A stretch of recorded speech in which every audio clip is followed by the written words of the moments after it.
konsep budaya positif.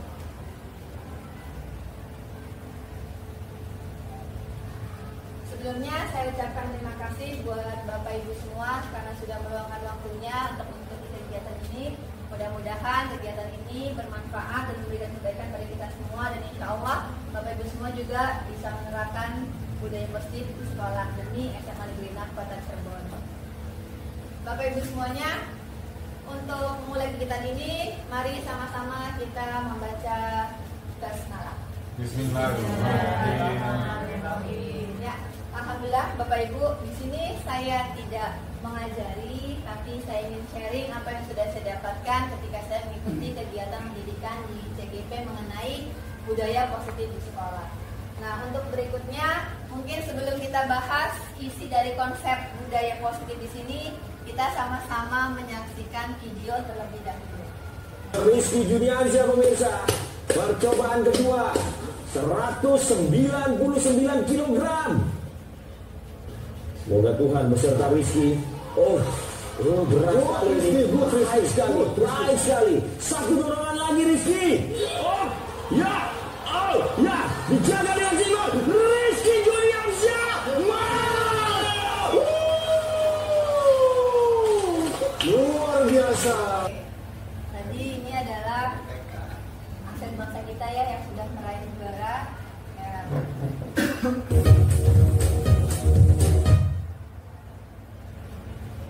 Berikutnya kita saksikan video berikut. Gold medal match. In lane A, Wu Peng, the world number 2 of this discipline. 21 years of age in the People's Republic of China. 4.85 seconds to defeat Sam Watson in the previous heat. His opponent, former world record holder, Federico Leonardo, 27 years of age, from Pontiac. 4.78, a personal best in the semi-final. He's got 5 seconds in every race here in Paris this week.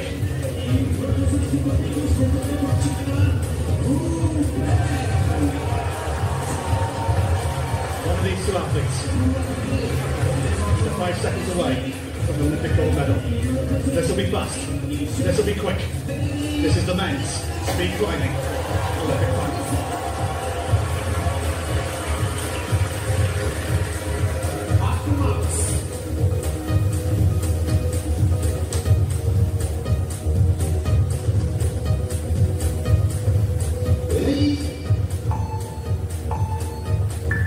Several boulders, Wu Peng on the better start, but he now trying to get into this race. It's going to be on the bottom. Oh, it is 4.75 seconds. Federico Leonardo is the Olympic champion.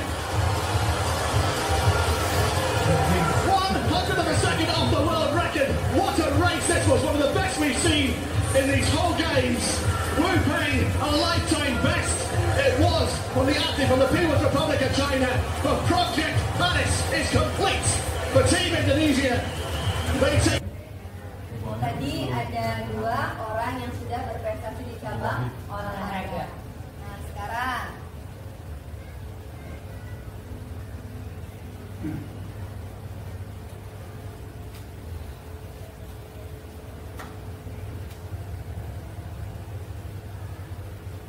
pelajar Indonesia meraih prestasi gemilang dalam ajang Olimpiade Matematika Internasional di Singapura.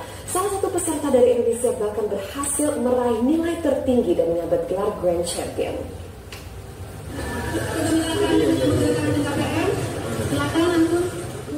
129 pelajar tingkat sekolah dasar, sekolah menengah pertama dan sekolah menengah atas perwakilan Indonesia berhasil menduduki peringkat ketiga terbaik dari 14 negara peserta Olimpiade Matematika Internasional 2017 di Singapura. Senin malam, rombongan pelajar ini mendapat sambutan dari orang tua, guru, dan pengurus klinik pendidikan MIPA atau KPM saat tiba di Bandara Soekarno-Hatta, Tangerang, Banten. Mereka berhasil membawa pulang 14 medali emas, 26 medali perak, serta 50 medali perunggu dan 38 penghargaan merit. Bahkan salah satu peserta bernama Irfan Urani Aziz mendapat nilai tertinggi untuk kelas 10 dan meraih gelar Grand Champion. Prestasi yang diraih tahun ini lebih baik dari keikutsertaan para pelajar Indonesia di ajang yang sama tahun lalu. Saya ngambil soal saya ngambil soal terus ada karantina juga dari KPR, jadi saya sama teman saya belajar sampai masih langsung ceritain nggak Pak? Itu dapat itu lomba apa aja sih itu?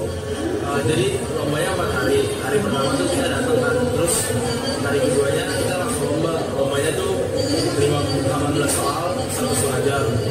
Terus besoknya langsung pengumumannya. Jadi game-nya tuh juara apa sih? Itu nilai yang terbaik di antara kelas. Kita tentunya anak itu mendapat 14 emas, 26 perak, 50 perunggu dan 38 merit. Nah, Bapak Ibu, tadi kita sudah menyimak ada 2 atlet langsung kita yang juara di bidang olahraga, dan tadi kita sudah melihat ada lebih dari 100 orang yang berhasil menjadi juara di bidang matematika. Pertanyaan saya, menurut Bapak Ibu di antara mereka mana yang paling hebat? Boleh? Gimana Ibu Gemma? Ya, menurut saya sih semuanya hebat karena mereka berprestasi di bidangnya masing-masing. Oke, menurut Ibu Gemma semuanya hebat karena berprestasi di bidangnya masing-masing. Ada yang lain? Gimana Ibu Milka? Ya, sependapat dengan Bu Gemma, karena ini justru diperlihatkan ada di 2 sisi gitu. Yang satu itu akademik, yang satu itu fisik dan akademik gitu ya. Jadi dan keduanya itu memang harus ada sinergi, dan mereka tuh memang masing-masing itu aset bangsa dalam bidangnya gitu. Oke, terima kasih, tepuk tangan buat semuanya ya. Bapak Ibu semuanya. Ternyata menurut filosofi pendidikan Gajah Dewantara, pendidikan dan pengajaran adalah segala upaya yang dilakukan untuk menuntun segala kodrat murid untuk mencapai keselamatan dan kebahagiaan yang setinggi-tingginya, baik sebagai manusia maupun sebagai masyarakat, yang disesuaikan dengan kodrat alam dan kodrat zamannya.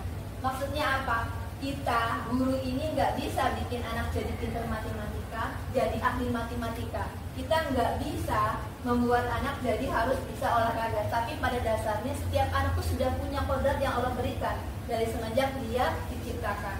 Maka tugas kita tuh hanya menuntun, menumbuhkan bakat-bakat yang ada pada diri anak-anak.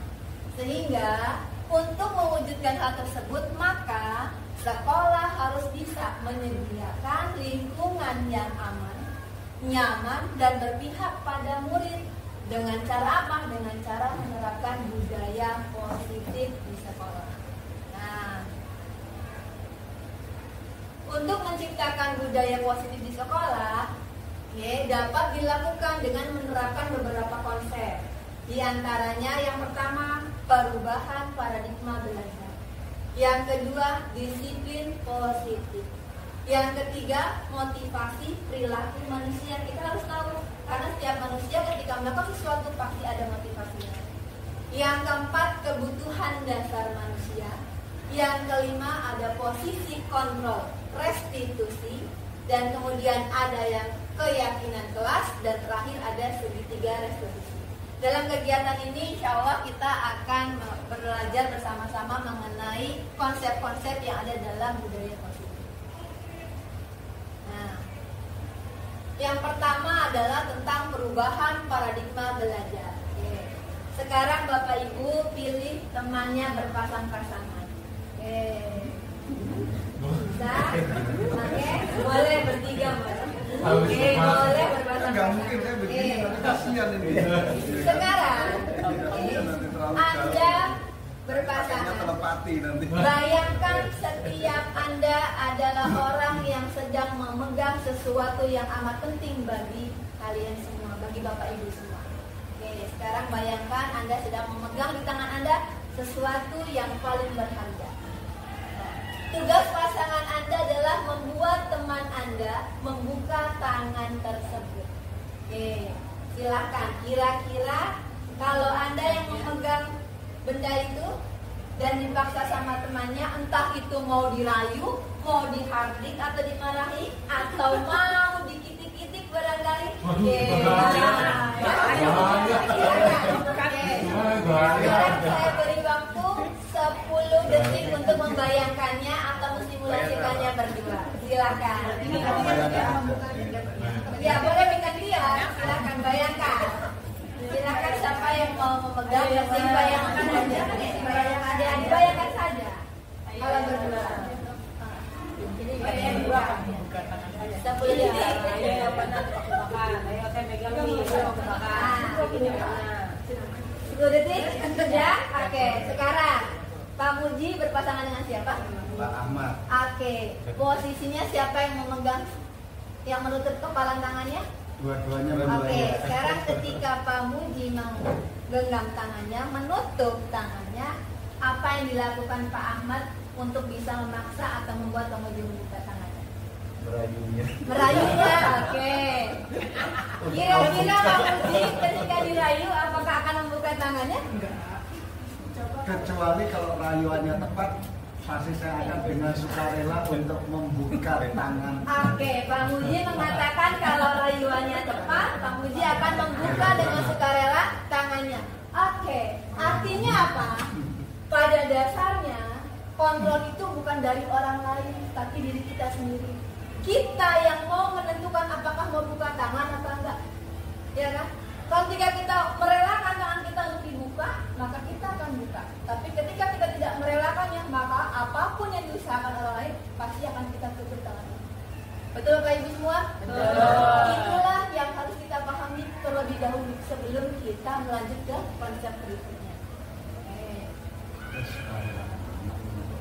Nah, ternyata menurut Dr. William Glasser dalam kontrol teori yang kemudian berkembang dan dinamakan choice theory, meluruskan beberapa miskonsepsi tentang makna kontrol.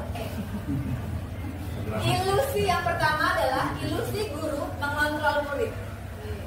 Jadi guru itu tidak mengontrol murid. Yang kedua, ilusi bahwa semua penguatan positif efektif dan bermanfaat. Yang ketiga adalah ilusi bahwa kritik dan membuat orang merasa bersalah dapat menguatkan karakter. Ini miskonsepsi Bapak Ibu semua. Kemudian ilusi bahwa orang dewasa memiliki hak untuk memaksa. Maksudnya bagaimana? Kita bahas di sini. Ilusi guru mengontrol murid. Ternyata pada dasarnya kita tidak dapat memaksa murid untuk berbuat sesuatu. Jikalau murid tersebut memilih untuk melakukannya, padahal itu sebenarnya walaupun tampak guru sedang mengontrol, tapi ternyata hal demikian itu terjadi karena muridnya memang sedang mengizinkan dirinya untuk dikontrol. Mau terpaksa tidak terpaksa, pokoknya dia merelakan dirinya untuk dikontrol. Saat itu bentuk kontrol guru menjadi kebutuhan dasar yang dipilih murid tersebut. Teori kontrol menyatakan bahwa semua perilaku memiliki tujuan, bahkan terhadap perilaku yang tidak kita sukai. Kita sebenarnya nggak suka, tapi akhirnya kita lakukan, ya kan? Nah, kemudian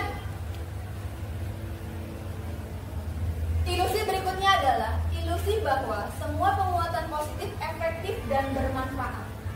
Penguatan positif atau bujukan adalah bentuk-bentuk kontrol. Tadi Pak Ahmad mau merayu Pak Muji, sebenarnya dia ingin mengontrol agar Pak Muji membuka lengannya, ya kan?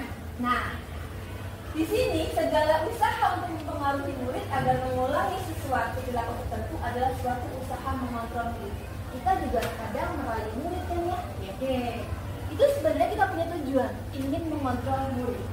Tapi kembali lagi, dalam jangka waktu tertentu, kemungkinan murid tersebut akan menyadarinya dan mencoba untuk menolak wujudan kita.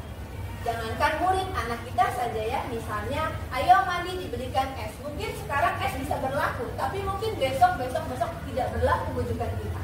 Nah, kemudian bisa jadi murid tersebut menjadi tergantung pada pendapat sang guru atau berusaha. Artinya bisa jadi akhirnya anak itu kalau nggak dikasih, ya nggak mau. Nah, berikutnya adalah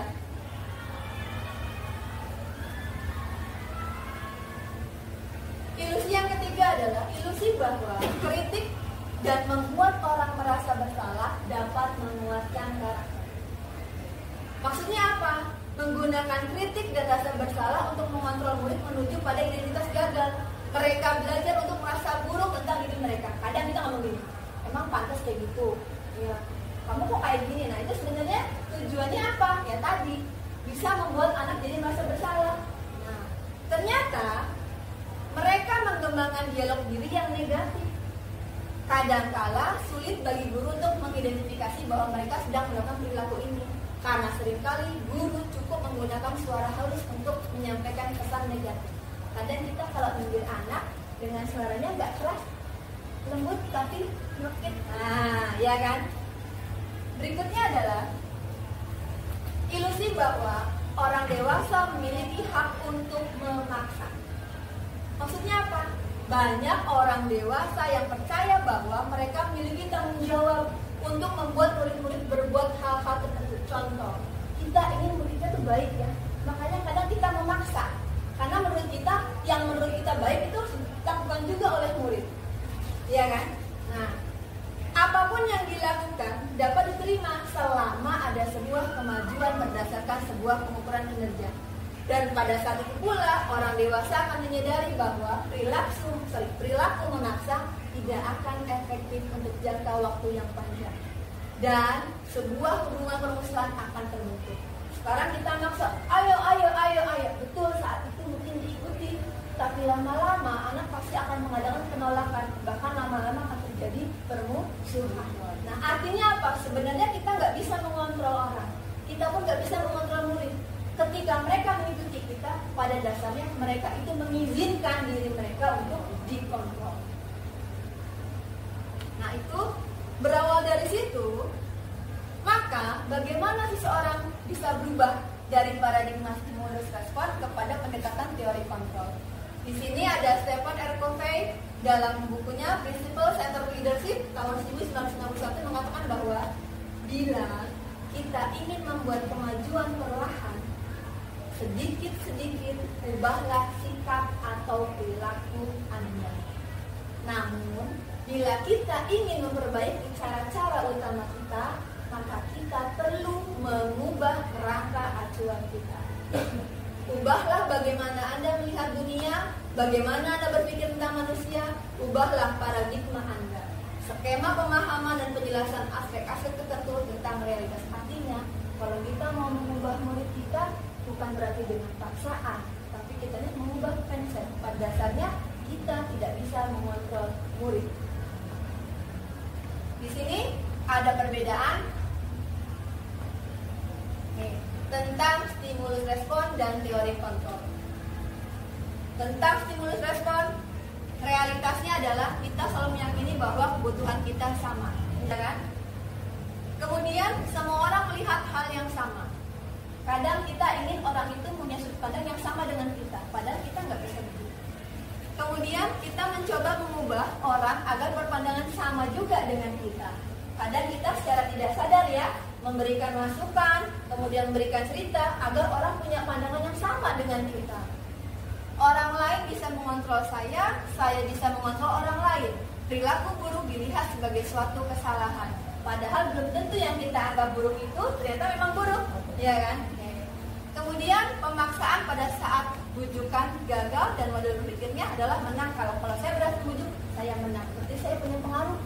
Tapi ketika saya nggak bisa membujuk, maka dianggapnya saya kalah, saya nggak bisa mempengaruhi orang lain. Tapi di teori kontrol, nah ini yang kita rubah. Kalau kebutuhan kita tuh berbeda, antara satu dengan yang lain punya kebutuhan yang berbeda. Kemudian setiap orang memiliki gambaran yang berbeda. Sudut pandang dari Pak Nur, sudut pandang dari Pak Muji, sudut pandang dari Berita nggak akan sama. Karena kita punya pengalaman yang berbeda, maka sudut pandangnya juga pasti berbeda. Kemudian kita berusaha memahami pandangan orang lain tentang dunia. Maka kita juga memahami ketika orang berbeda, oh mereka punya pandangan yang berbeda. Kemudian semua perilaku memiliki tujuan. Baik buruk itu nggak bisa diukur oleh kita. Kenapa? Karena mereka semua berperilaku punya tujuannya masing-masing. Kemudian hanya Anda yang bisa mengontrol diri Anda sendiri. Kita yang mengontrol kita, bukan orang lain. Kemudian Anda tidak bisa mengontrol orang lain. Begitu juga kita tidak bisa mengontrol murid-murid kita. Kemudian kolaborasi dan konsensus menciptakan pilihan-pilihan baru. Dan di sini model berpikirnya adalah menang-menang. Artinya, ayo sama-sama teman-teman kita ubah pikiran bahwa kita guru, tapi kita tidak bisa mengontrol semua orang, apalagi murid. Ya kan? Karena apa yang dikerjakan setiap orang pasti punya tujuan, punya motivasinya berbeda-beda. Oke, Bapak Ibu semua, kita lanjutkan ke berikutnya. Nah sekarang, tadi ketika kita sudah berubah mindsetnya, maka kita ingin menciptakan budaya positif di sekolah untuk bisa menuntun semua kodrat murid yang ada dalam dirinya karena ciptaan dari Allah SWT. Maka salah satu upayanya adalah dengan disiplin positif. Sebelum kita bahas disiplin positif, oke, sekarang kita ada pertanyaan. Bagaimana kita berperilaku? Mengapa kita melakukan segala sesuatu? Apakah kita melakukan karena adanya dorongan dari lingkungan? Atau ada dorongan yang lain? Nah, apakah kita melakukan sesuatu karena kita menghindari rasa sakit atau ketidaknyamanan? Ataukah kita melakukan sesuatu untuk mendapat senyuman atau pujian dari orang lain? Oke. Atau untuk mendapat hadiah? Atau mungkin untuk mendapat uang? Atau kira-kira alasan apa lagi kira-kira? Ya, mendapat sanjungan dari orang lain. Ada lagi alasan kita berbuat sesuatu? Menunjukkan kalau saya bisa. Menunjukkan kalau saya bisa. Ada lagi? Nah, itu adalah alasan-alasan yang memang pasti ada dalam diri manusia. Nah, sekarang kita akan bahas disiplin. Disiplin itu biasanya dikaitkan dengan apa sih? Teratur dan patuh terhadap peraturan. Disiplin merupakan hal atas sesuatu yang dilakukan seorang kepada orang lain untuk mendapatkan kepatuhan. Disiplin dihubungkan dengan apa? Hukuman dan ketidaknyamanan. Seolah-olah disiplin itu hanya dapat diterapkan karena adanya hukuman yang menyebabkan ketidaknyamanan. Artinya disiplin berbentuk kalau ada hukuman, kalau nggak ada hukuman ya nggak disiplin, gitu kan? Nah sekarang, tapi menurut Ki Hajar Dewantara, di mana ada kemerdekaan, disitulah harus ada disiplin yang kuat. Sungguh pun disiplin itu berarti self disiplin, yaitu kita sendiri yang mewajibkan kita dengan sekeras-kerasnya. Tetapi itu sama saja, sebab jikalau kita tidak cakap melakukan self disiplinnya, maka wajiblah penguasa lain mendisiplinkan diri kita. Dan peraturan demikian itulah harus ada di dalam suasana merdeka. Artinya apa? Di sini menurut Ki Hajar Dewantara, untuk mencapai kemerdekaan atau dalam konteks pendidikan kita saat ini, untuk menciptakan murid yang merdeka, syarat utamanya itu harus ada disiplin yang kuat. Tapi disiplin yang seperti apa? Yaitu disiplin diri yang memiliki motivasi internal. Contoh, ada yang menyuruh kita bangun pagi siapa? Diri sendiri, ya kan? Ketika dipaksa kalau nggak mau, ya nggak bangun, ya kan? Nah, tidur lagi. Artinya apa? Disiplin itu hanya terbentuk kalau sudah ada dalam motivasi diri sendiri. Oke. Di sini Ian Egosen dalam bukunya yaitu Restructuring School Discipline tahun 2001 mengatakan bahwa arti kata disiplin berasal dari bahasa Latin, yaitu disciplina, yang artinya belajar. Nah, kata disiplin juga berasal dari akar kata yang sama dengan disciple, atau murid atau pengikut. Nah, untuk menjadi seorang murid atau pengikut, seorang harus paham betul alasan mengapa mereka mengikuti suatu aliran, atau ajaran tertentu, sehingga motivasi yang terbangun adalah motivasi intrinsik, bukan ekstrinsik. Makanya kenapa ada suatu kelompok, ya kan, ada perkumpulan, ya kan, kenapa? Karena mereka meyakini, mereka tahu, ya kan, yang diikut itu apa. Sehingga motivasi berikutnya bukan dari orang lain, tapi dari diri sendiri. Sehingga ketika ada godaan, ya dia tetap bertahan di kelompoknya. Seseorang yang memiliki disiplin itu berarti mereka bisa bertanggung jawab terhadap apa yang dilakukannya, karena mereka berdasarkan tindakan, yaitu tindakannya adalah pada nilai-nilai kebajikan yang universal.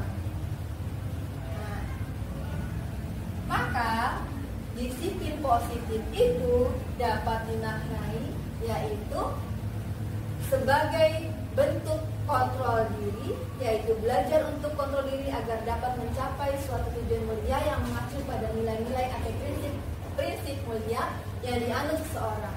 Nilai-nilai atau prinsip yang mulia tersebut merupakan nilai-nilai kebajikan yang universal.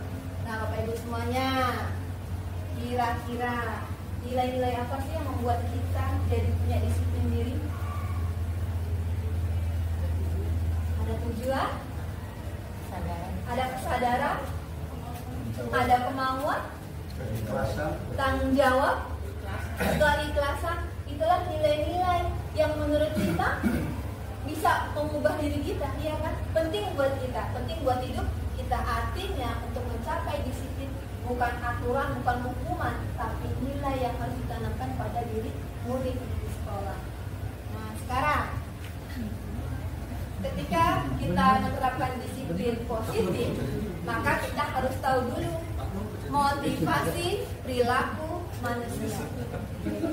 Di sini Diana Goffin dalam bukunya Restructuring School menyatakan ada 3 motivasi perilaku manusia.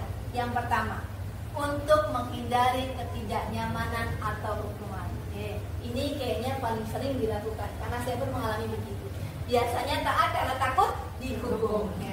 Yang kedua, mendapatkan imbalan atau penghargaan dari orang lain. Maka kita karena pengen penghargaan, maka kita berbuat yang dilakukannya tentukannya. Yang ketiga, yaitu untuk menjadi orang yang mereka inginkan dan menghargai diri sendiri dengan nilai-nilai yang mereka percaya. Sebenarnya ini berlaku pada semua orang. Semua orang kadang pernah melakukan ini, ya kan, karena takut hukuman. Ada juga yang karena memang pengen dapat imbalan, ya Bu ya, ya Bapak ya. Tapi ada juga yang kita lakukan berdasarkan nilai-nilai yang kita yakini.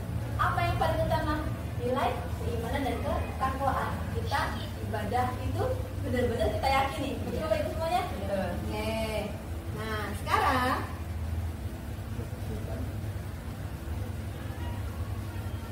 untuk menghindari ketidaknyamanan atau hukuman.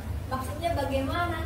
Berarti mereka melakukan sesuatu karena sedang menghindari masalah, ya kan? Yang mungkin muncul dan berpengaruh pada mereka secara fisik, secara psikologis, ataupun tidak terpenuhinya kebutuhan mereka bila mereka tidak melakukan tindakan tersebut. Artinya takut dinyindir gitu ya, takut diomong, takut dijauhi, itu adalah bentuk hukuman sebenarnya. Kemudian kalau kita mengikuti motivasi ini, maka namanya motivasi eksternal. Kenapa? Karena yang mempengaruhi diri kita adalah lingkungan di luar dari diri kita sendiri. Kemudian motivasi yang kedua, untuk mendapatkan imbalan atau penghargaan dari orang lain. Mereka yang punya motivasi ini artinya melakukan semua tindakan itu untuk mendapat pujian dari orang lain, pengakuan dari orang lain, ya kan, yang menurut mereka penting. Misalnya, saya sebagai guru barangkali bertindak biar mendapat pujian dari atasan, misalnya ya. Berarti ini termasuk motivasi yang kedua, yaitu mendapatkan imbalan atau penghargaan dari orang lain. Yang kedua, mereka juga melakukan sesuatu untuk mendapatkan hadiah, pengakuan atau imbalan. Hadiah ini sering sekali, ya, bahkan saya juga suka begitu ya, ikut juga biar dapat hadiah, begitu ya. Ternyata ini masih termasuknya motivasi yang bersifat eksternal. Artinya disiplin yang kita lakukan itu masih dipengaruhi oleh lingkungan atau orang lain. Jadi yang paling baik adalah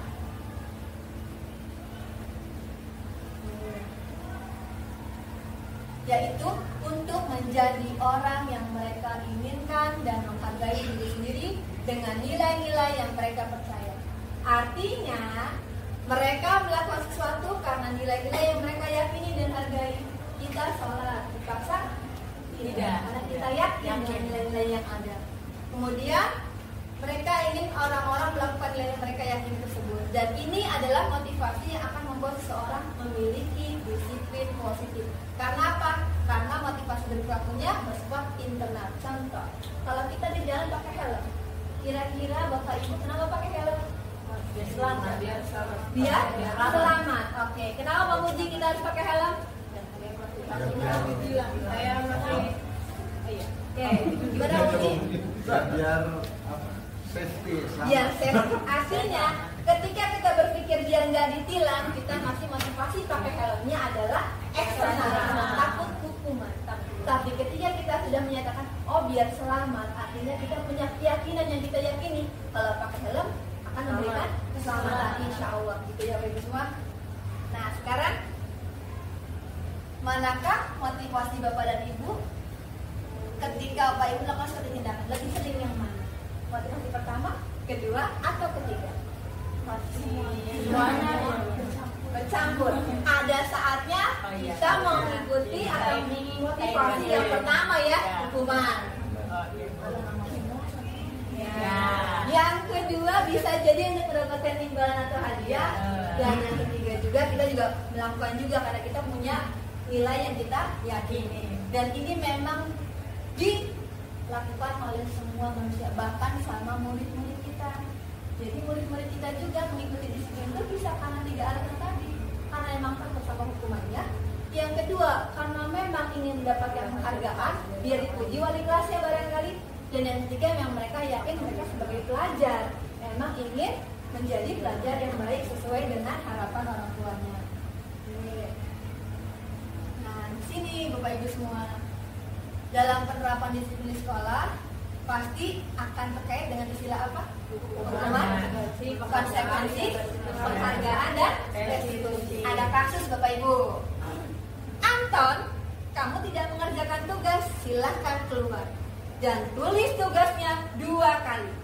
Menurut Bapak Ibu, kira-kira maksudnya hukuman, konsekuensi, penghargaan, atau restitusi? Gimana Bu Bulan? Hukuman, oke. Kenapa Bu Bulan? Karena tidak mengerjakan, jadi dikasih hukuman untuk 2 kali kan tugasnya, mengerjakan tugasnya 2 kali. Karena mengerjakan tugasnya 2 kali jadi hukuman. Ada lagi? Gimana Pak Jai? Konsekuensi. Oke, kenapa Pak Jai konsekuensi? Ya karena itu resiko orang yang tidak mengikuti aturan gurunya harus ada konsekuensi. Oke, tidak mengikuti gurunya maka ada konsekuensinya. Sedangkan lihat yang kedua. Bimo, ini sudah jam 7:10. Kamu terlambat datang. Sekolah, gerbang sudah ditutup sesuai aturan. Kamu tidak dapat masuk sekolah. Silahkan kembali ke rumah. Kira-kira yang kedua ini konsekuensi yang penghargaan atau restitusi? Gimana, Bu Mia? Yang kedua yang konsekuensi karena memang kalau sudah lewat dari jam 7 gerbangnya akan ditutup, kembali ke rumah. Oke, nah tadi yang pertama termasuknya apa? Hukuman. Yang kedua konsekuensi. Kita akan bahas apa bedanya hukuman dan konsekuensi. Dan ada lagi istilah penghargaan dan ada restitusi. Penghargaan suruh pulang ya. Kita bahas satu semuanya. Hukuman. Hukuman itu merupakan tindakan yang diterima oleh seorang karena tidak memenuhi atau bertentangan dengan syarat atau ketentuan tertentu. Hukuman yang pertama. Yang kedua, hukuman bersifat tidak terencana atau tiba-tiba. Kira-kira tadi si Anton suruh 2 kali itu terencana atau tiba-tiba? Tiba-tiba ya. Tiba-tiba bisa jadi terencana apa tiba-tiba? Tiba-tiba. Sudah punya SOP. Nanti kita bahas ya. Sudah ada kesepakatan kelas. Nah sekarang hukuman bersifat satu arah. Hukuman bersifat satu arah. Dari pihak guru yang memberikan dan murid hanya menerima suatu hukuman tanpa melalui kesepakatan atau pengarahan dari pihak guru, baik sebelumnya atau sesudahnya. Artinya kalau tadi Anton itu sudah ada kesepakatan di kelasnya, kalau nggak ngerjakan pelajaran kimia maka harus nulisnya 2 kali. Itu konsekuensi. Tapi ketika tiba-tiba karena marah langsung tulis 2 kali, tulis 5 kali, itu jadinya hukuman. Bedanya hukuman dan konsekuensi. Loh, Sekarang tapi belum ada kesepakatan tadi berarti hukuman Bapak. yang berikutnya kondisinya. Hukuman Tanya ke gurunya. yang diberikan bisa jadi bisa jadi psikis. Murid atau anak disakiti oleh perbuatan atau kata-kata. Kadang secara sadar dan tidak sadar, ketika kita sedang emosi, kita tidak bisa mengontrol ucapan kita. Mungkin menurut kita itu hal yang biasa kata-kata kita keluar. Tapi di saat anak melakukan kesalahan, dia itu kondisinya lagi down. Artinya bisa saja kalimat yang kita keluarkan itu bisa menyakiti hatinya. Maka di sini kita perlu harus hati-hati. Nah, sekarang kita bahas konsekuensi. Kalau konsekuensi itu merupakan tindakan yang diterima seorang karena tidak memenuhi atau bertentangan dengan ketentuan yang telah disepakati. Sama tadi dengan hukumannya, tindakannya tidak sesuai dengan ketentuan. Tapi lihat di sini, konsekuensi bersifat sudah terencana atau sudah disepakati, sudah dibahas dan disetujui oleh murid dan guru. Artinya ketika menulis tadi sudah disepakati, maka jadinya konsekuensi. Tapi ketika tidak ada dalam kesepakatan kelasnya, maka jadinya hukuman. Umumnya bentuk-bentuk konsekuensi dibuat oleh pihak guru atau pihak sekolah. Artinya ini ada peraturan yang berlaku kalau konsekuensi yang dilakukan dalam bentuk kesepakatan kelas atau tata tertib sekolah. Nah, di sini murid sudah mengetahui sebelumnya konsekuensi yang akan diterima bila ada pelanggaran. Jadi dia sudah tahu sebenarnya kalau memang dia akan dihukumnya seperti itu. Dia akan diberikan konsekuensinya seperti apa. Pada konsekuensi, murid tetap dibuat tidak nyaman untuk jangka waktu yang pendek. Karena mereka sudah tahu kalau mereka salah. Sehingga tidak terlalu down ibaratnya. Gitu ya. Berikutnya ada lagi namanya penghargaan. Jadi dalam penerapan disiplin itu kita kenal 4 tadi.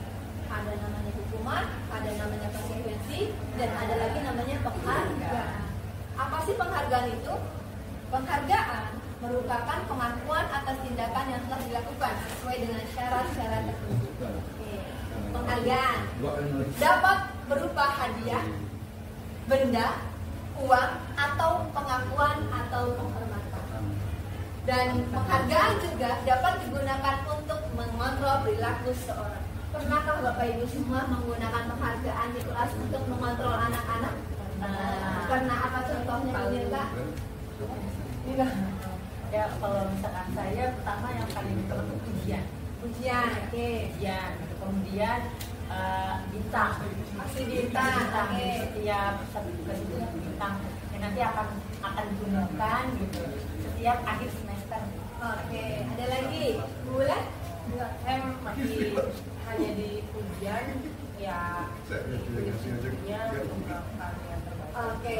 Pernah nggak Bapak Ibu semua? Ayo yang ngumpulkannya duluan dikasih nilai plus. Oke. Berarti itu bentuknya penghargaan. Kira-kira bagus apa enggak? Kira-kira bagus apa enggak? Oke, Pak Muji. Pak Muji, bagus. Itu akan memotivasi siswa untuk aktif. Untuk lebih semangat lagi. Nah, kira-kira bagus nggak ya penghargaan itu? Kita lihat. Ternyata menurut Alfikon, dalam bukunya Punish by Reward, dalam wawancara ASCD Annual Conference Marathon 1995, berdasarkan pengamatannya mengemukakan bahwa tindakan memberikan penghargaan sama nilainya dengan menghukum seseorang. Jadi sebenarnya ketika kita kasih ancer-ancer yang mengumpulkan duluan itu dapat hadiah atau dapat nilai plus. Secara tidak langsung kita tuh memaksa mereka untuk buru-buru. Walaupun paksaannya itu halus, ya kan? Jadi ternyata menurut Alfikon itu penghargaan itu sama nilainya dengan menghukum seseorang. Penghargaan itu tidak efektif, betul. Kenapa? Bisa jadi sekarang turun, besok bisa berubah. Kenapa? Berdasarkan pengalaman mereka yang terlibat. Kemudian pengaruh jangka pendek dan jangka panjangnya tidak sama. Betul, jangka pendek mungkin penghargaan itu bisa memotivasi, tapi ketika jangka panjang, contohnya tadi, ayo yang anak-anak ya, yang misalnya ngumpulin duluan dapat plus, lama-lama ya udah nggak plus juga nggak apa-apa. Nah, artinya penghargaan itu dalam jangka panjang bisa jadi tidak efektif. Kemudian penghargaan juga dianggap bisa merusak hubungan. Nah, tadi katanya berdasarkan penelitian ternyata anak yang sering dipuji, sering disanjung, bahkan kalau maju itu terus, ya kan, karena kita anggap dia bagus, maka bisa membuat kesenjangan dengan temannya lainnya, sehingga muncullah bibit-bibit perusak hubungan. Maka penghargaan menurut Alkitab, nah tadi tidak betul sekali, tidak. Kemudian penghargaan mengurangi ketepatan.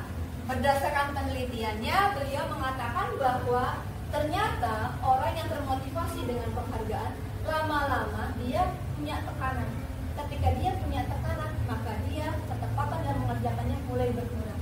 Begitu juga dengan kualitasnya dan kreativitasnya juga tertekan. Ketika dia hanya ingin disanjung, dianggap bagus, dianggap hebat, akhirnya ada beban mental.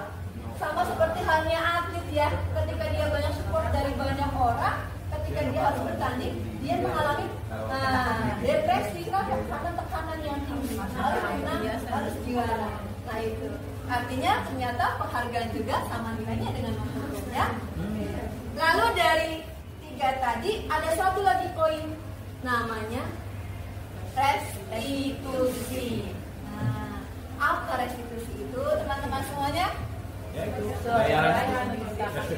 retribusi apa itu? Oke. Restitusi adalah proses menciptakan kondisi bagi murid untuk memperbaiki kesalahan mereka. Jadi di sini konsepnya bukan menyalahkan, bukan menghukum, tapi memberi kesempatan anak untuk memperbaiki kesalahan mereka, sehingga murid bisa kembali pada kelompok mereka dengan karakter yang lebih kuat. Restitusi juga merupakan proses kolaboratif yang mengajarkan murid untuk mencari solusi untuk masalah mereka dan membantu murid berpikir tentang orang seperti apa yang mereka inginkan dan bagaimana mereka harus memperlakukan orang lain. Kemudian restitusi membantu murid menjadi lebih memiliki tujuan, disiplin positif, dan memulihkan diri setelah berbuat salah. Nah, penekanannya bukanlah pada bagian berperilaku untuk menyenangkan orang lain. Artinya dia taat bukan untuk menyenangkan orang lain atau menghindari ketidaknyamanan, tapi tujuannya adalah apa? Menjadi orang yang menghargai nilai-nilai kebajikan yang mereka percayai. Artinya ketika kita menerapkan disiplin di sekolah, hukuman, konsekuensi, penghargaan itu tidak efektif. Sekarang ayo sama-sama teman-teman semua kita coba menerapkan yang namanya restitusi. Sampai sini Bapak Ibu semuanya, gimana perasaannya? Berkecamuk. Karena saya pun begitu Bapak Ibu semua ya. Karena ketika saya belajar pun sama, ini bertolak belakang dengan kebiasaan kita sama ini. Tapi ayo sama-sama kita berubah.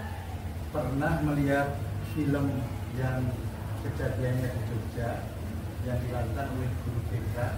Ya. Ya. Itu kalau nggak salah bagus itu. Ya. Dan saya lupa ceritanya. Itu jadi anak itu arahkan untuk namanya apa istilahnya, kalau guru BK mungkin pernah nonton. Bahkan di situ ada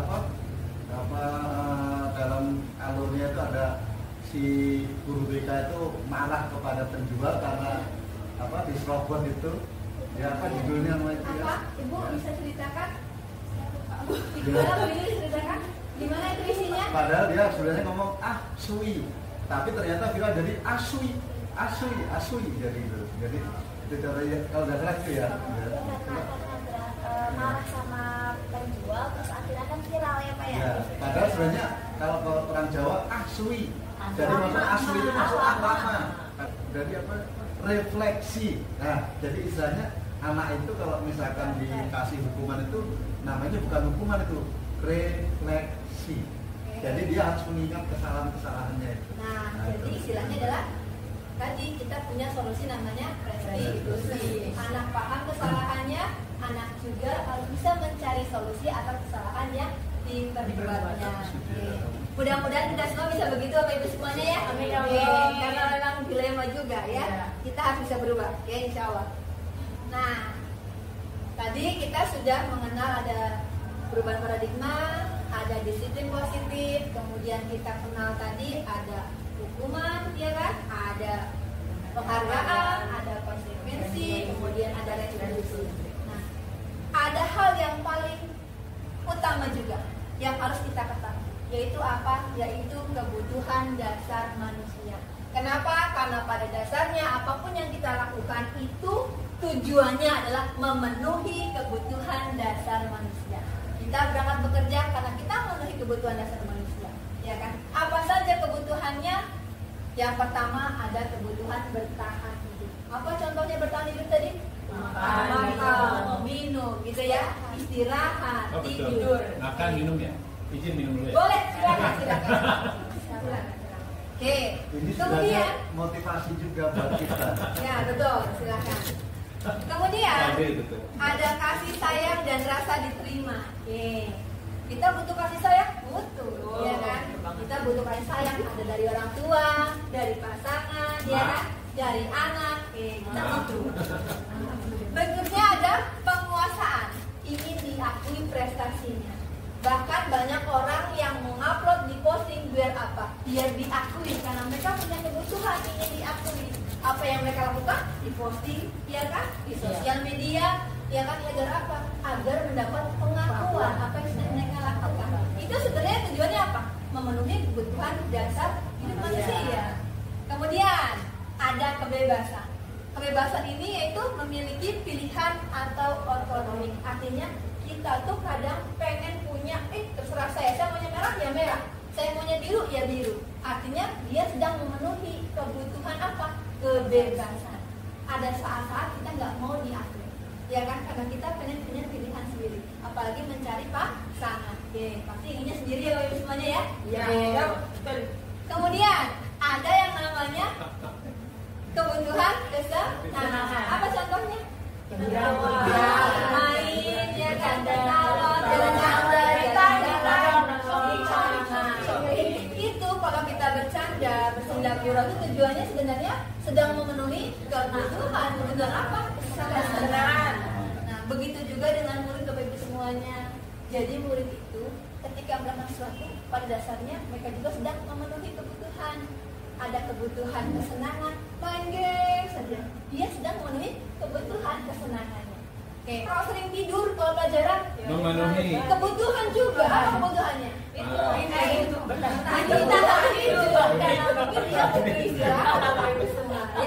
Jadi kita sing salah siapa? Ya kan? Betul. Kalau ada yang berlaku nah betul. Maka nanti ada solusinya. Ya. Nah betul. Nanti ada solusinya. Artinya ketika kita sekarang lihat anak yang tidur, anak yang main aja, kita nggak bisa langsung menyalahkan. Kenapa? Karena mungkin mereka sedang memenuhi kebutuhannya. Itu kalau dari satu pihak. Kalau gurunya yang tidur, memenuhi juga.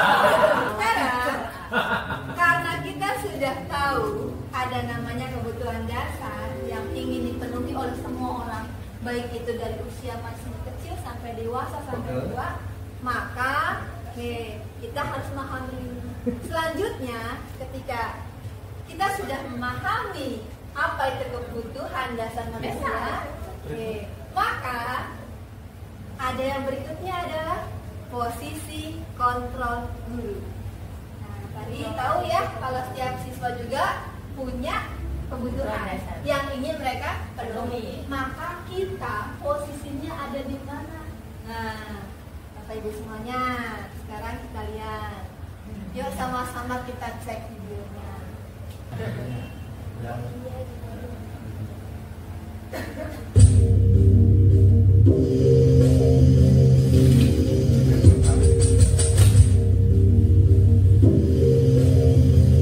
Naren, sini kamu. Selamat pagi, Bu. Selalu terlambat. Kamu deh pasti terlambat. Maaf, Bu. Saya Apa coba? Alasan kamu apa lagi? Kapan sih kamu tidak terlambat? Malas sekali ya kamu jadi anak. Saya Dasar pemalas. Gak kapok-kapok sih kamu. Sudah berapa kali terlambat? Sana, kamu kenapa saya harus keliling lapangan basket, Bu? Kenapa? Kamu mau lawan ibu? Berani-beraninya jawab. Sudah terlambat, masih berani jawab pula. Sekarang, keliling lapangan basket 5 kali sekalian. Biar kapok. Cepat. Pergi sana ke lapangan basket. Bapak Ibu pernah mengalami seperti ini? Oh iya, tidak. Pernah, tapi saya yang dibutuhkan. Naren,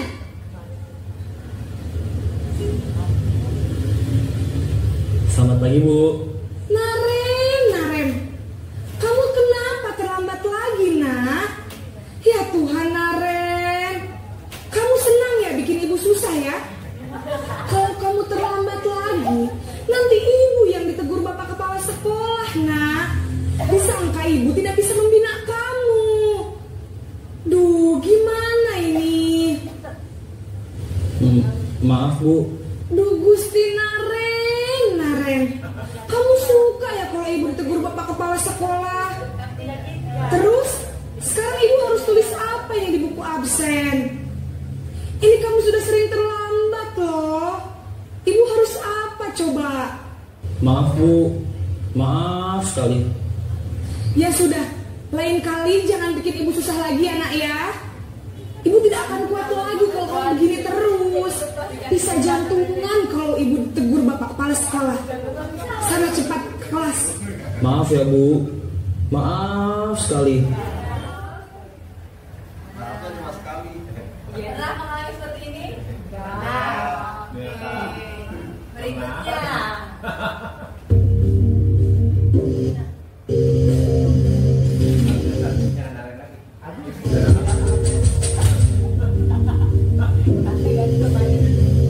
Naren,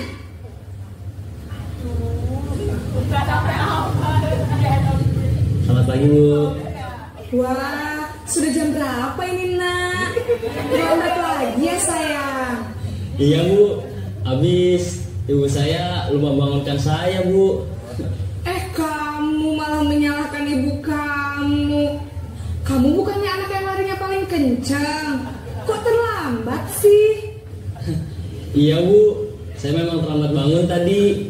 Jadi, biarpun saya lari kencang, tetap gak kekejar, Bu. Ya sudah sana.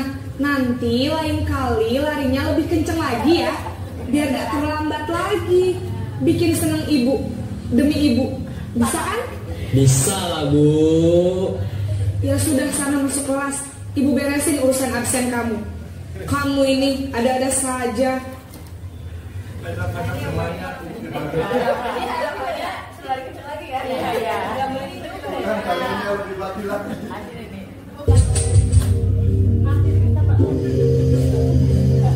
ini yang saya kenal nih.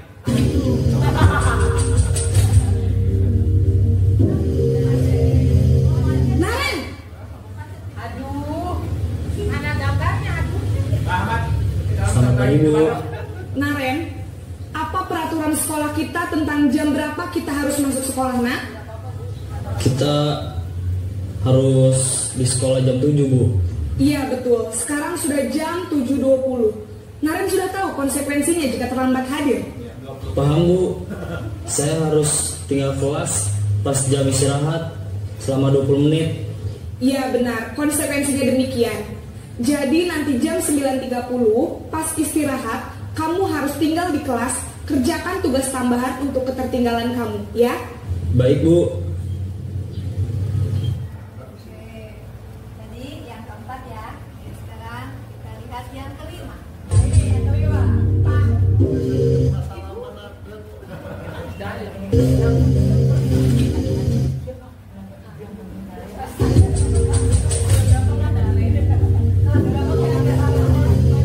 Naren,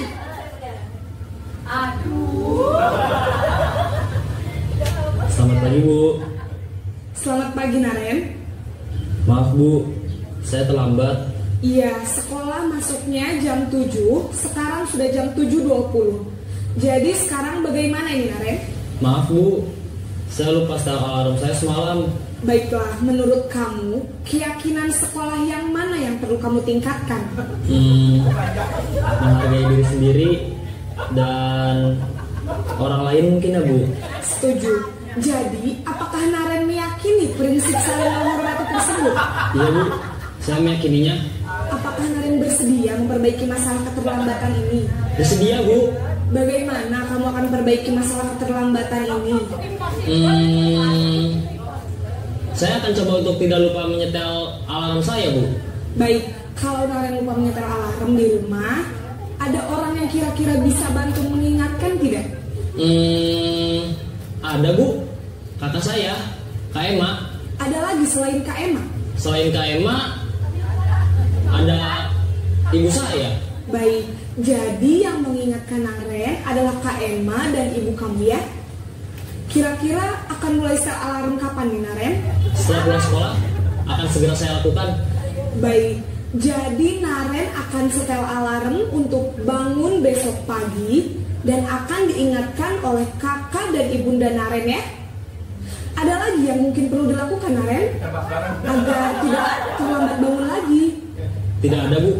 Baik Naren, terima kasih untuk kerjasama kamu. Sekarang kamu perlu kembali ke kelas untuk belajar. Baik Bu, terima kasih. Ini ada catatannya. Jika yang terlambat 1 orang, kalau 20 Betul. Oke, tadi dari video ya. Ya, tanggapannya. Silakan saya Mas tanggapan. Baik. Mana Pak Haji? Apa? Tadi menurut saya kasusnya ini kalau perorangan mungkin bisa dilakukan tindakan seperti itu. Tapi secara keumuman sekolah jarang yang seperti itu.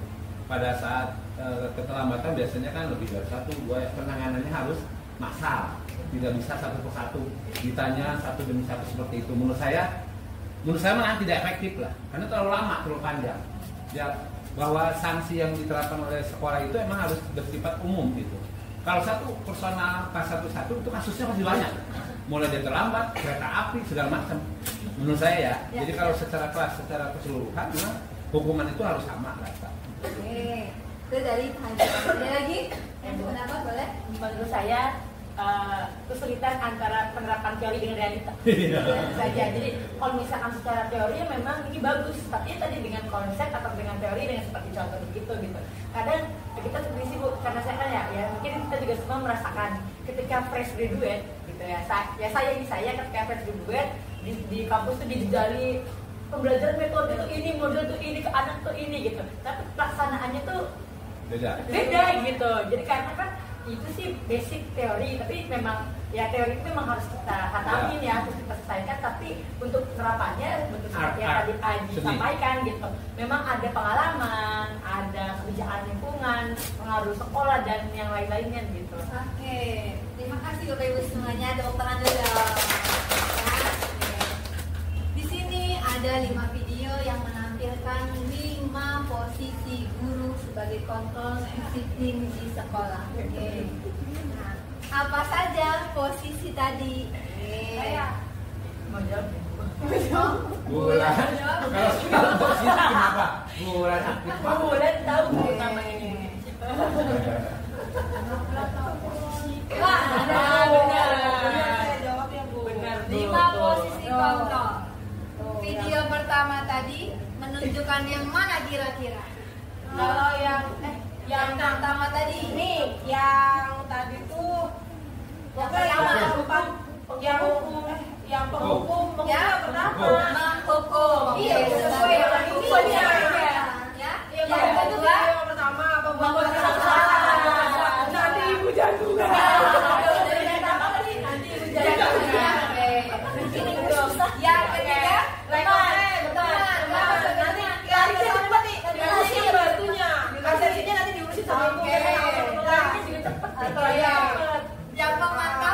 yang pemantau video 4. Kenapa bisa tahu pemantau? Soalnya Ibu dia dikasih konsekuensi. Ibu perhatikan. Iya. Dari kalimat-kalimat ya perhatikan. Oke. Dan yang terakhir video kelima berarti video kelima manajer. Kira-kira dari 5 kontrol ini yang dilakukan oleh ibu semua yang mana? Ya, kayak yang pertama. Yang pertama, oke.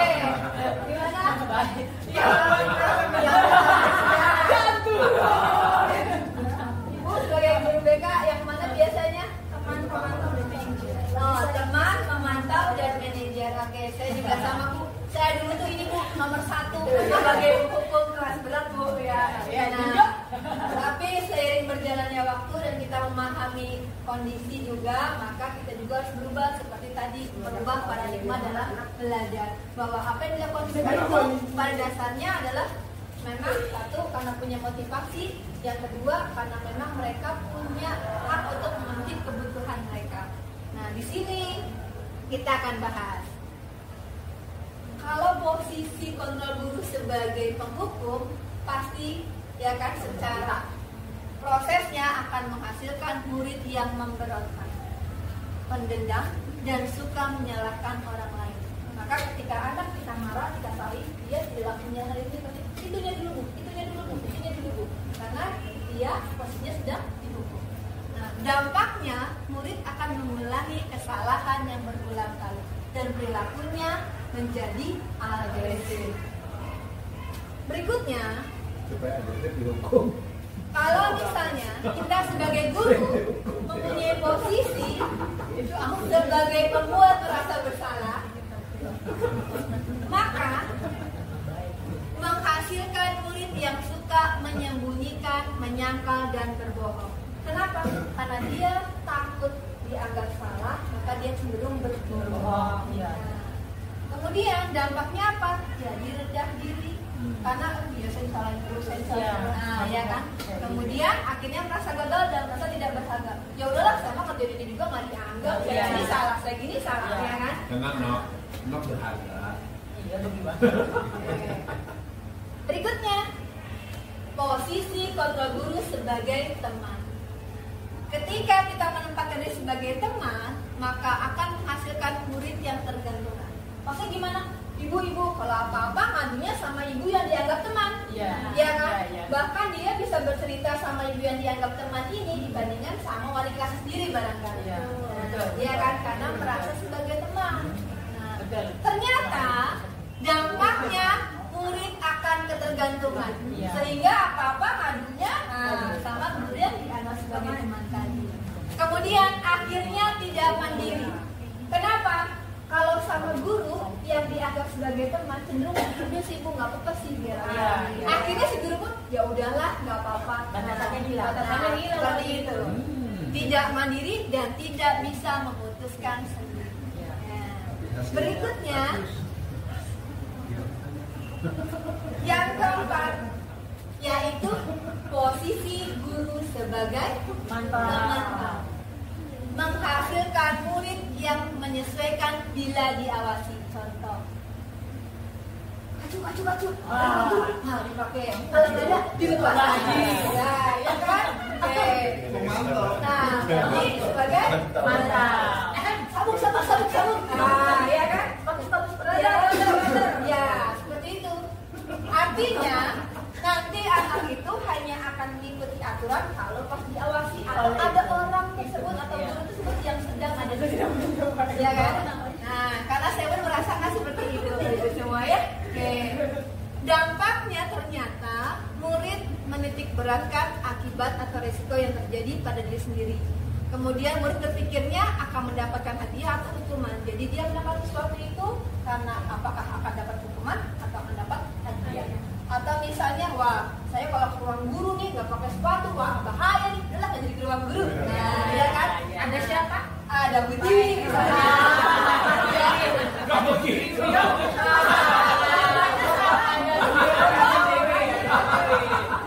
lanjut. Ada lagi yang terakhir sebagai manajer. Manajer ini akan menghasilkan murid yang dapat menguatkan watak atau karakter diri. Dampaknya murid akan mampu mengevaluasi diri sebagaimana menjadi lebih baik. Nah, dari 5 posisi tadi, menurut Bapak Ibu semua, yang ideal yang mana? Yang manajer. Yang manajer. Tapi berkaitan dengan ucapan tadi Pak Haji Ai, ketika kasusnya hanya 1 mungkin mudah, tapi ketika kasusnya banyak jadi masalah. Sebenarnya kenapa dianggap jadi masalah? Karena yang bertindak belum satu sekolah. Kalau semuanya satu sekolah sepakat, semuanya A, B, semuanya B, kita punya benang yang sama, punya jalur yang sama, maka itu pasti akan berlangsung dengan baik. Makanya karena sepakat, jadi siswa itu melihat, mengamati juga. Karena ada guru yang bertindak sebagai teman, yang mungkin bisa jadi menutupi kesalahannya. Ada guru yang bertindak sebagai merasa bersalah si anaknya, begitu kan? Kalau semuanya ayo sama-sama menerapkan disiplin juga, maka insya Allah bukan hanya BK saja yang akan menangani masalah, tapi setiap guru juga bisa menangani masalah anak. Kenapa? Karena kita punya keterkaitan dengan mata pelajaran kita sendiri.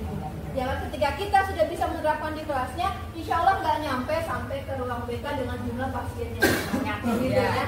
Nah, jadi begini Pak Jai, ketika semua aturan ini disepakati oleh semua dan sama-sama mensupport, maka insya Allah posisi manajer ini bisa dilakukan semua guru dan disiplin pun bisa terwujud. Itu harapan idealnya. Memang semua itu pasti ada tantangannya, ada hambatannya, tapi bukan berarti tidak bisa. Itu kan kita nanti ada pembandingnya. Ini kan konsep ya, konsep. Nah, ini akan terlihat 10 atau 20 tahun kemudian. Tetapi konsep yang dulu kita pakai hasilnya bagus juga, ada misalnya ya seperti Pak Muji, saya kan hasil didikan lama. Yang di situ kan mungkin tidak seperti ini, tapi kan mereka jadi juga. Jadi memang kalau menurut saya memandang itu jangan dari satu sisi bahwa menghukum itu salah, tapi emang pada kenyataan ada kebaikan yang bisa diambil dari jalur hukuman dengan kualitas yang dirubah. Ya, dirubah. Memang masa zamannya yang berbeda. Ya, betul seperti kata Pak Ajay. Makanya dalam filosofi pendidikan Hajar Dewantara, kembali lagi, kita menuntut kodratnya anak disesuaikan dengan kodrat zaman dan kodrat alamnya. Saya menuntun anak pesisir sama anak pegunungan, maka penerapan materi tidak akan sama. Ketika anak di pegunungan, saya cerita soal ikan, mereka nggak banyak tahu. Ketika saya ngomongnya di kota tentang tanaman dan sawah, mereka nggak banyak tahu. Maka kita guru ini tugasnya menuntun kodratnya mereka sesuai dengan kodrat alam dan kodrat zaman. Artinya zamannya nggak sama. Dulu orang tua kita itu memang disiplin juga dari rumahnya, tapi sekarang orang tuanya juga ikut campur, artinya juga harus hati-hati. Jadi kita harus menyesuaikan kodrat zamannya juga. Insya Allah teman-teman semuanya, mudah-mudahan tujuannya kita baik ya. Oke. Berikutnya adalah di sini manajer itu posisinya guru bertindak dengan mengajukan pertanyaan-pertanyaan yang dapat memunculkan kesadaran murid sehingga murid dapat menemukan solusi terbaik atas masalahnya sendiri. Sehingga murid meletakkan dirinya sebagai individu yang positif. Ini yang diharapkan bagi semuanya. Karena sekarang anak-anak itu mentalnya mungkin tidak sama seperti kita dulu. Semua serba terfasilitasi. Dulu kita banyak yang masih jalan kaki kalau berangkat sekolah. Sekarang diantar sama orang tua. Bukan karena anaknya manja saja, tapi kita sebagai orang tua juga nggak tega lihat anak kita jalan sendiri. Nah, artinya apa? Kita dulu dibegitukan orang tuanya tega, tapi sekarang kita nggak tega sama anak kita. Artinya zamannya sudah berubah. Nah, berikutnya, ketika kita sudah tahu posisi kontrol kita, maka di sini salah satu upayanya mewujudkan disiplin kelas adalah dengan membuat keyakinan. Keyakinan itu apa? Nilai-nilai kebajikan universal yang disepakati secara tersirat dan tersurat, lepas dari latar belakang suku, negara, bahasa maupun agama. Nilai-nilai kebajikan akan membuat murid memiliki keyakinan yang lebih memotivasi diri sendiri dari dalam. Artinya, kalau sudah yakin, maka yang dikerjakannya itu bukan karena orang lain, tapi karena dari diri sendiri. Guru berperan dalam mewujudkan terbentuknya keyakinan sekolah atau kelas melalui kesepakatan antara guru dan murid. Keyakinan sekolah atau kelas merupakan pernyataan yang universal, yang mudah diingat dan dipahami dan harus diterapkan dalam lingkungan sekolah. Jadi kalau kita mau wujudkan budaya positif, mewujudkan disiplin yang positif juga, maka salah satu upayanya kita bisa menerapkan namanya keyakinan kelas. Keyakinan kelas ini tadi di sini merupakan nilai-nilai kebajikan yang diyakini oleh guru, sehingga ketika mereka melakukan sesuatu itu dasarnya adalah karena yakin apa yang mereka lakukan. Nih, di sini ada nilai-nilai kebajikan. Salah satunya di kurikulum Merdeka ini kita kenal yang namanya profil pelajar Pancasila, di mana di sini murid-murid kita diharapkan punya nilai beriman dan bertakwa, kemudian menilai mandiri, bernalar kritis, berkebinekaan global, bergotong royong, dan kreatif. Sebenarnya nilai ini masih banyak. Ini hanya salah satu contohnya saja yang saya tampilkan. Kita satu lagi dulu. Kolaboratif. Ya, nah di sini kolaboratif sudah Pak Jai. Dalam bentuk namanya gotong royong. Oke. Nah ini contoh video yang saya sudah kerjakan membuat keyakinan di dalam kelas. Oke.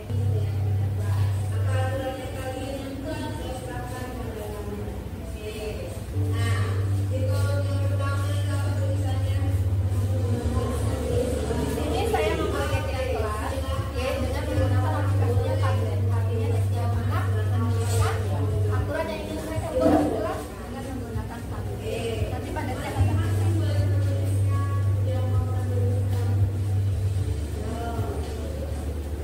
kami juga berharap Bapak Ibu semua bisa membuat keyakinan kelas di dalam kelasnya. Jadi kesepakatan ini semuanya sudah disepakati juga oleh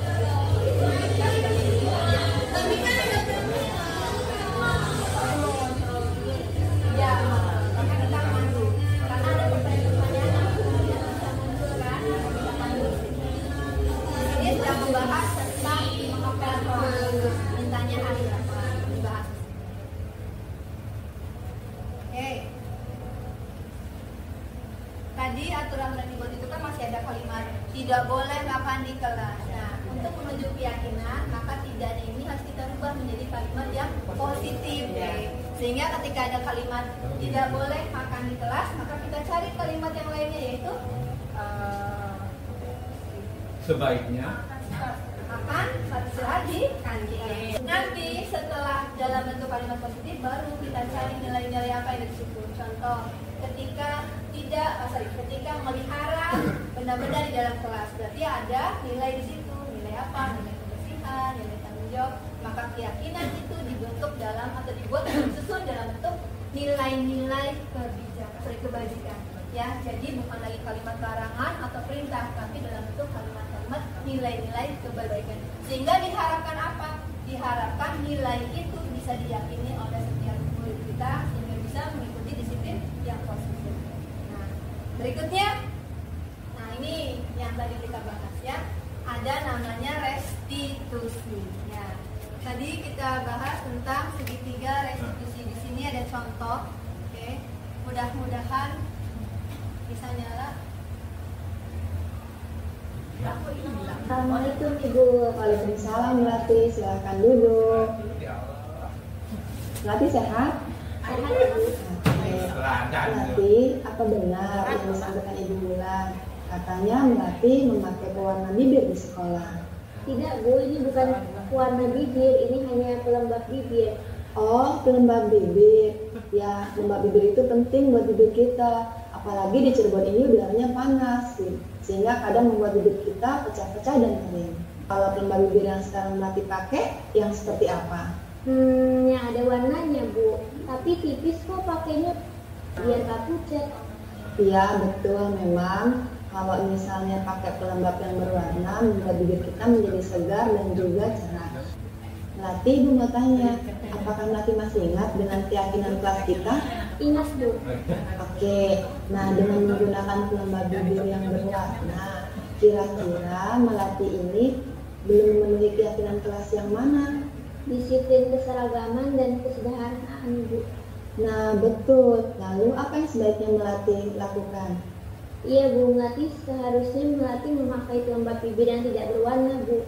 Video kan ada kegiatan yang namanya stabilitas, menstabilkan identitas, memvalidasi tindakan yang salah, dan menanyakan keyakinan. Jadi salah satu langkah yang bisa kita terapkan dalam restitusi atau penanganan masalah disiplin anak yaitu dengan 3 langkah ini. Apa saja 3 langkah ini? Tadi menstabilkan identitas itu artinya yaitu didasarkan pada prinsip bahwa melakukan kesalahan adalah bagian dari proses pembelajaran. Setiap orang pasti punya salah. Tanpa salah dia nggak tahu mana yang benar. Maka maka kita harus punya keyakinan diri bahwa setiap orang pasti punya kesalahan dan salah itu adalah bagian dari proses pembelajaran. Nah, tujuannya apa? Menstabilkan identitas ini adalah bertujuan menggeser identitas gagal ke identitas yang sukses. Nah, berikutnya, biasanya dalam menerapkan menstabilkan identitas itu ada pertanyaan-pertanyaan yang dimunculkan. Apa pertanyaannya? Misalnya, berbuat salah itu nggak apa-apa, tidak ada manusia yang sempurna. Itu gunanya untuk membangkitkan lagi anak yang tadi sudah down karena merasa disalahkan, ya kan? Nah, atau misalnya bapak atau ibu tidak tertarik untuk mencari siapa yang salah ketika ada anak yang ribut nih, yang berantem, tapi ingin mencari solusi dari permasalahan ini. Ini kata-kata, pernyataan atau pertanyaan yang sering dimunculkan ketika kita sedang menstabilkan identitas murid. Oke.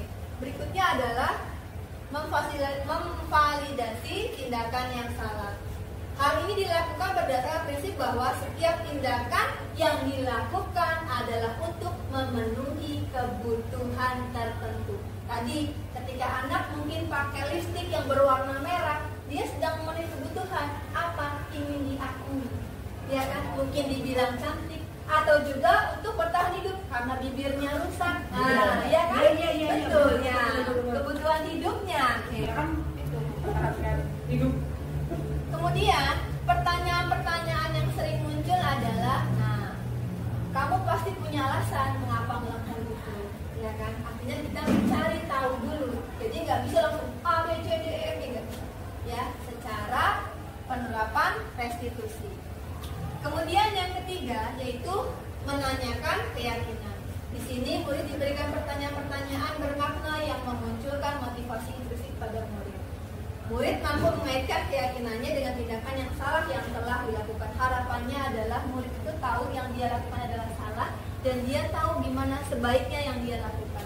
Mungkin barangkali bagi semua, kalau kita semua kompak melakukan ini, insya Allah murid kita juga murid yang baik-baik.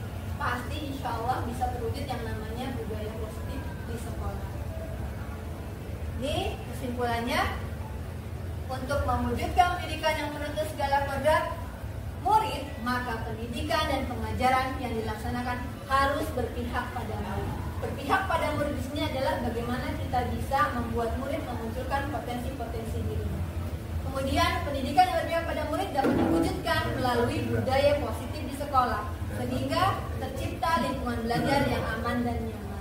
Budaya positif dapat diwujudkan dengan perubahan paradigma belajar, penerapan disiplin positif, memahami motivasi perilaku manusia, memahami kebutuhan dasar manusia, kemudian menerapkan posisi kontrol restitusi sebagai manajer, membuat keyakinan kelas dan menerapkan segitiga restitusi dalam penyelesaian masalah. Bapak Ibu semua, ini adalah ingin mewujudkan budaya positif di sekolah. Nah, harapannya apa tadi? Agar setiap murid bisa berkembang sesuai dengan kemampuannya, potensinya dengan maksimal. Sekarang bukan lagi dokter yang paling hebat, bukan lagi insinyur yang paling hebat. Semua bisa dianggap hebat selama mereka berprofesional di bidangnya. Alhamdulillah selesai. Bapak Ibu, ada yang ingin ditanyakan? Ada yang ingin ditanyakan teman-teman semua atau ingin sharing? Oke, gimana Pak Puji? Sepakat dengan tadi yang disampaikan oleh Pak Kiai bahwa betul memang harus ada kesepakatan kelas, tetapi untuk poin-poin tertentu. Karena kalau misalkan bicaranya tentang peraturan, kita sudah punya patronnya, yaitu tata tertib siswa. Kalau misalkan konsekuensi piket itu kan mungkin bisa diobrolkan, tetapi jangan sampai itu nanti arahnya kesepakatan itu ke tata tertib. Nah, jadi artinya tetap ya kesepakatan kelas memang harus, karena itu adalah bentuk kekompakan kelas. Tetapi untuk tata tertib kita sudah punya acuannya. Bahkan kalau di hari Senin pun kan disampaikan, ya kan, janji siswa, ya kan, artinya itu sudah paten.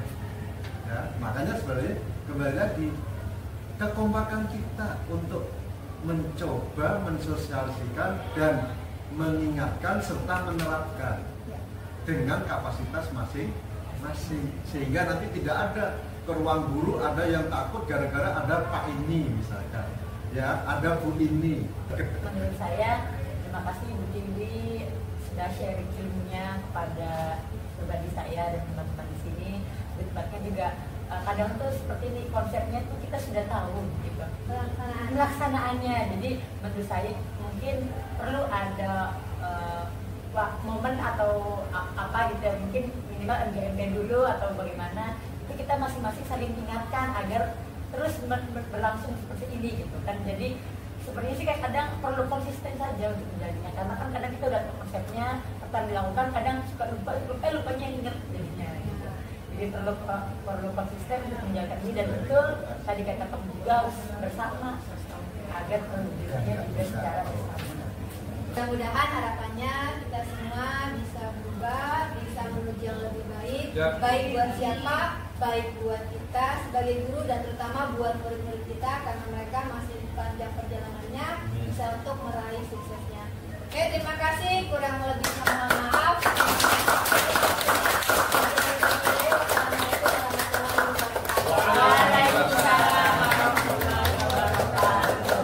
Assalamualaikum warahmatullahi wabarakatuh.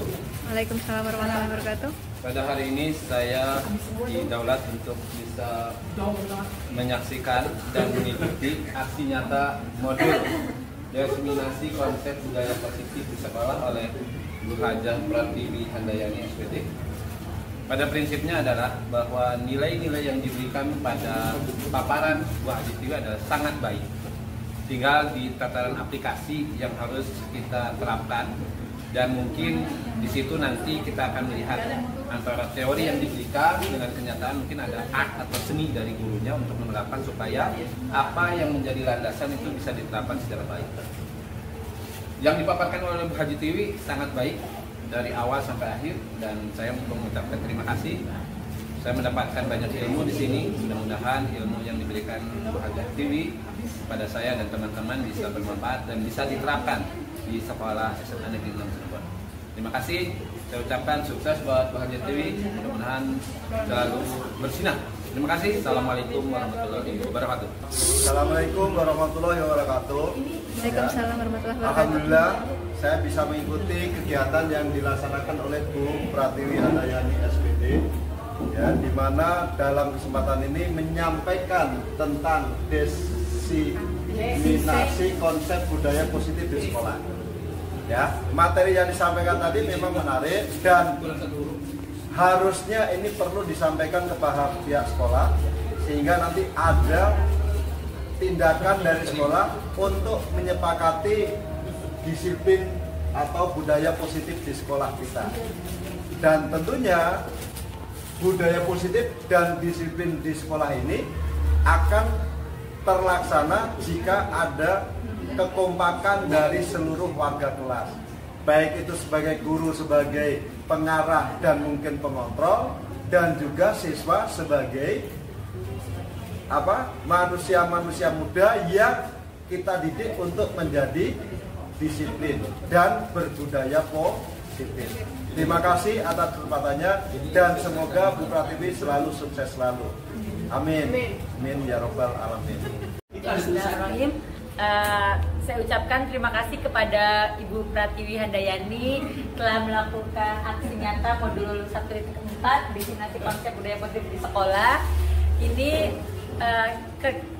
pertama memberikan ilmunya seberapa bagi saya sebagai individu, kemudian bagi teman-teman dan berkelompok, agar pertama kita harus sepakat untuk menjalankan budaya positif sekolah. Jadi kalau misalkan ini mengarah ke budaya positif sekolah itu kan dilakukan secara bersama. Kalau misalkan hanya satu orang yang melakukan, berarti tidak berlangsunglah gitu budaya itu. Kalau budaya dilakukan oleh yang ada di semua jajaran sekolah gitu. Jadi harus ada kata persatuan untuk mewujudkan ini, dan secara kontinu diingatkan, dilakukan, dikawal, dan diikuti dan diterapkan gitu. Dan ini kita tadi Bu Tiwi sudah menjelaskan bagaimana caranya gitu. Ada segitiga institusi dan bagaimana cara kita mengingatkan kembali. Dan itu sebenarnya perlu diingatkan kembali, dan perlu kita bisa katakan entah itu MGMP per Mapel dan bagaimana Itu bentuknya gitu. Jadi diingatkan untuk melakukan itu agar bisa diterapkan dalam sehari-hari. Terima kasih Bu Tiwi, sukses selalu.